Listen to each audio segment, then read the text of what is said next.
नमस्कार, उत्तराखंड समाचार में आपका स्वागत है। मैं नूतन वरुण। सबसे पहले मुख्य समाचार।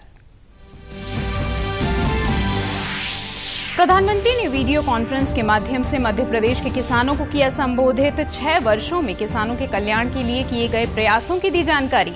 एमएसपी को लेकर भी किसानों के भ्रम को किया दूर। प्रदेश में कोरोना संक्रमण के मामले लगातार बढ़ रहे। प्रदेश में आज फिर आए 580 मामले। मुख्यमंत्री ने ट्वीट कर अपने पॉजिटिव होने की दी जानकारी।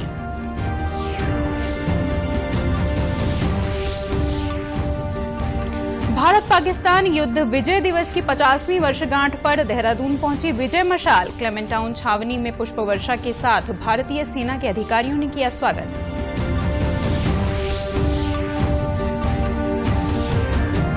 और विश्व अल्पसंख्यक अधिकार दिवस पर डोईवाला में गोष्ठी का हुआ आयोजन। कार्यक्रम में अल्पसंख्यकों को उनके अधिकारों और सरकार के द्वारा चलाई जा रही कल्याणकारी योजनाओं की दी गई जानकारी। और अब समाचार विस्तार से। प्रधानमंत्री नरेंद्र मोदी ने आज वीडियो कॉन्फ्रेंस के माध्यम से मध्य प्रदेश के किसानों को संबोधित किया। प्रधानमंत्री ने कहा कि मौजूदा सरकार ने पिछले 6 वर्षों में किसानों के कल्याण के लिए कई उपाय किए हैं। किसानों की सहायता के लिए उनके खाते में बड़ी राशि अंतरित की गई है। उन्होंने एमएसपी को लेकर भी किसानों के भ्रम को दूर किया। ये हमारी सरकार एमएसपी को लेकर इतनी गंभीर है कि हर बार बुवाई से पहले एमएसपी की घोषणा करती है। इससे किसान को भी आसानी होती है, उन्हें भी पहले पता चल जाता है कि इस फसल पर इतनी एमएसपी मिलने वाली है। वो कुछ बदलाव करना चाहता है तो उसे सुविधा होती है। साथियों, 6 महीने से ज्यादा का समय हो गया जब ये कानून लागू किए गए। ये कानून तो लागू हो चुके थे, 6 महीने पहले हो चुके थे। कानून बनने के बाद भी वैसे ही एमएसपी की घोषणा की गई जैसे पहले की जाती थी। प्रधानमंत्री ने कहा कि किसानों को किसान क्रेडिट कार्ड की सुविधा दी जा रही है। उन्होंने कहा कि भंडारण सुविधाएं बढ़ाने के लिए सरकार द्वारा बहुत कुछ किया जा रहा है। प्रधानमंत्री ने कहा कि नए कृषि कानूनों को लेकर किसानों को गुमराह किया जा रहा है। उन्होंने कहा कि देश के किसान संगठनों, कृषि विशेषज्ञ, कृषि अर्थशास्त्री और कृषि वैज्ञानिक भी लगातार इस क्षेत्र में सुधार की मांग करते रहे हैं। प्रधानमंत्री ने कहा कि ये कृषि सुधार कानून रातों रात नहीं आए, किसानों की समस्याओं को दूर करने के लिए इन्हें लाया गया है। देश में फार्मिंग एग्रीमेंट का कोई नई चीज नहीं है। क्या कोई नया कानून बनाकर हम अचानक फार्मिंग एग्रीमेंट को लागू कर रहे हैं? जी नहीं। हमारे देश में बरसों से फार्मिंग एग्रीमेंट की व्यवस्था चल रही है। 1-2 नहीं बल्कि अनेक राज्यों में पहले से फार्मिंग एग्रीमेंट होते रहे हैं। कोरोना संक्रमण के मामले प्रदेश में एक बार फिर बढ़ रहे हैं।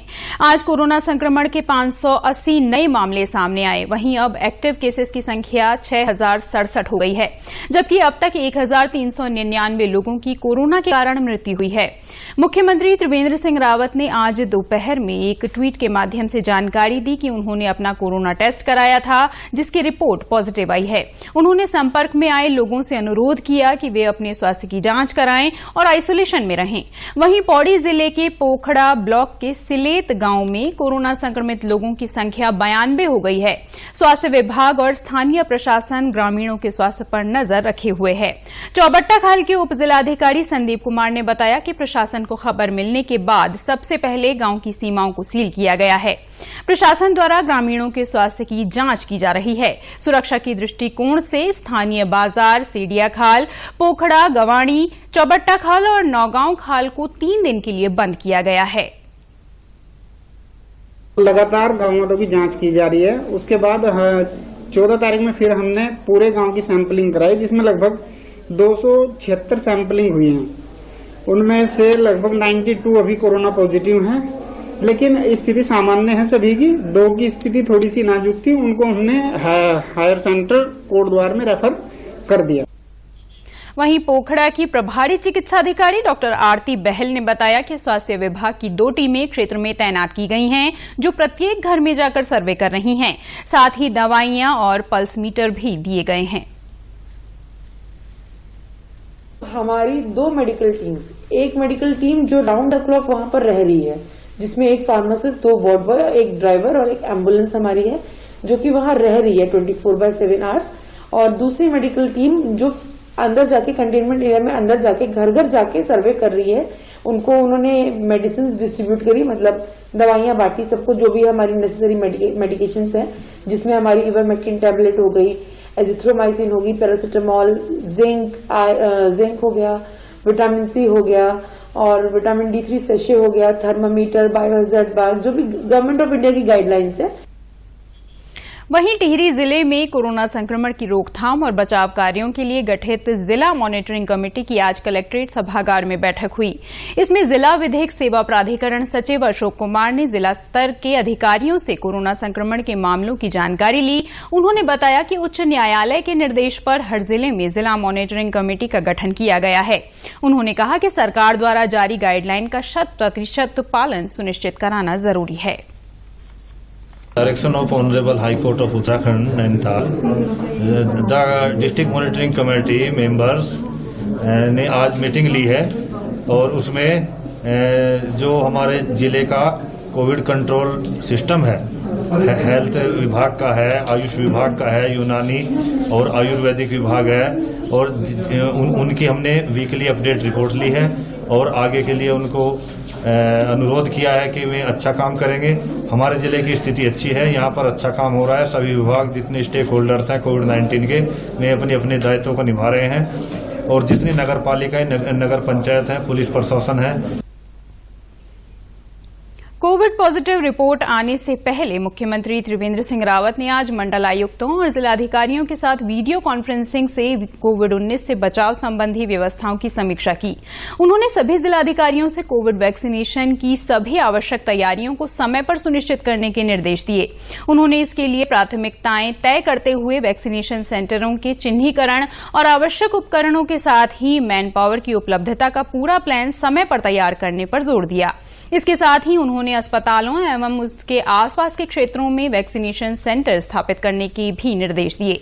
मुख्यमंत्री ने निर्देश दिए कि कोविड डेथ रेट को कम करने के लिए विशेष प्रयास किए जाएं, साथ ही कोविड के कारण हो रही मृत्यु का पूरा विश्लेषण किया जाए। उन्होंने सख्ती से निर्देश दिए कि मरीज को हायर सेंटर रेफर करने में विलंब नहीं होना चाहिए। मुख्यमंत्री ने जिलाधिकारियों को अपने जिलों में टेस्टिंग रेट बढ़ाने और RT-PCR टेस्ट पर विशेष ध्यान देने के भी निर्देश दिए। उन्होंने कहा कि यह सुनिश्चित किया जाए कि सैंपल लेने के बाद शहरी क्षेत्रों में 24 घंटों के अंदर और पर्वतीय क्षेत्रों में 48 घंटों के अंदर लोगों को जांच की रिपोर्ट मिल जाए।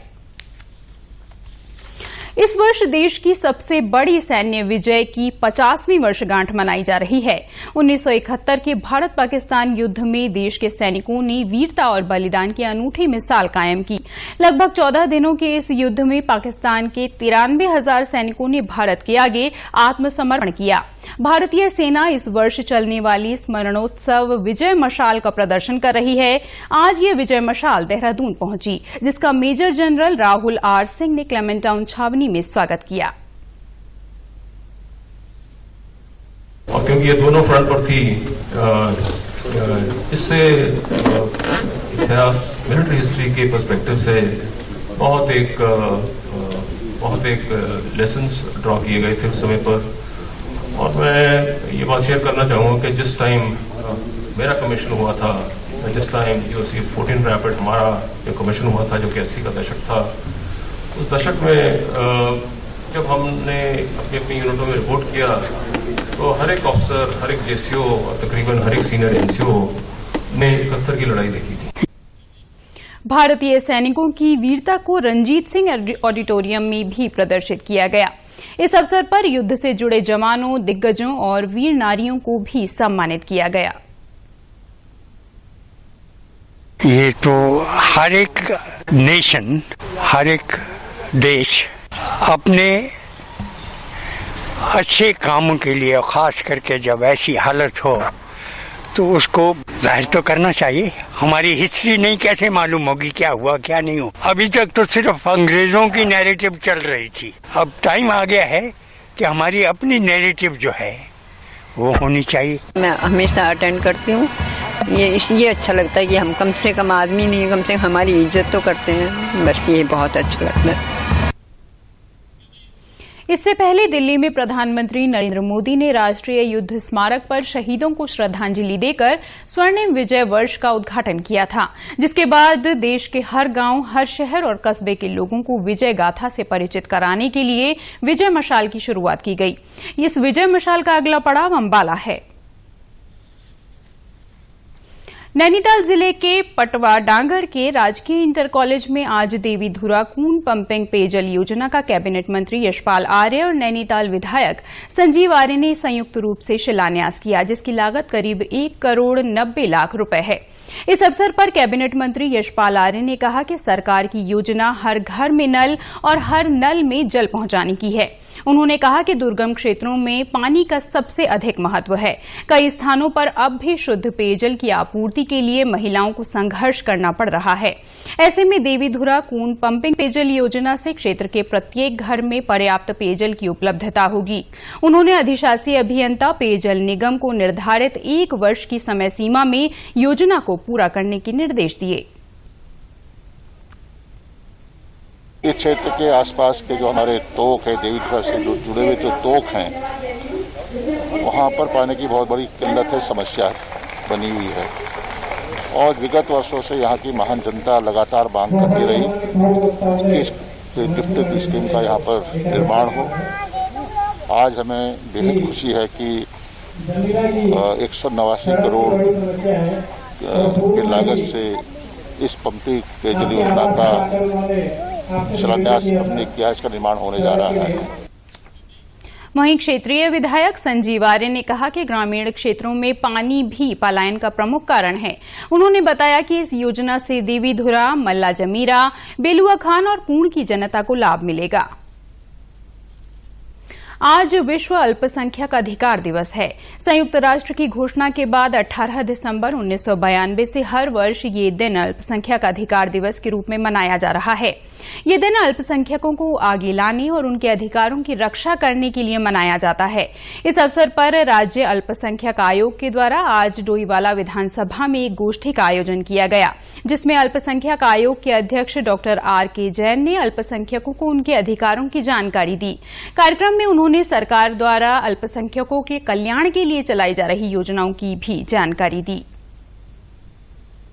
हमारे अल्पसंख्यक समाज के अधिकार क्या हैं और ये हम लोग यहाँ पर इन्हीं पूरे विश्व में मनाया जाता है। संयुक्त राष्ट्र ने 1992 में 18 दिसंबर को ये शुरू किया था, इसीलिए 18 दिसंबर की विशेष दिन अल्पसंख्यक समाज के लिए है कि उनके क्या अधिकार हैं, क्या वो संविधान में उनको अधिकार दिए गए। नए साल पर प्रदेश के 9 पर्वतीय जिलों में तैनात हेड कांस्टेबल और कांस्टेबल स्तर के पुलिस कर्मचारियों को साप्ताहिक अवकाश की सौगात मिल रही है, जिसके लिए इन 9 जिलों के पुलिस कप्तानों के साथ चर्चा की जा रही है। पुलिस महानिदेशक अशोक कुमार ने बताया कि पहाड़ी जिलों की चौकियों में निरंतर सेवाएं दे रहे जवानों को राहत देने पर बात चल रही है। ऐसे पुलिसकर्मियों को सप्ताह में 1 बार अवकाश दिया जाएगा, लेकिन आपात स्थिति के दौरान उन्हें अवकाश के दिन भी ड्यूटी पर बुलाया जा सकता है। गौरतलब है कि राज्य में पुलिस के कामकाज को देखते हुए साप्ताहिक अवकाश की व्यवस्था करने की पहल स्वयं पुलिस महानिदेशक ने की है।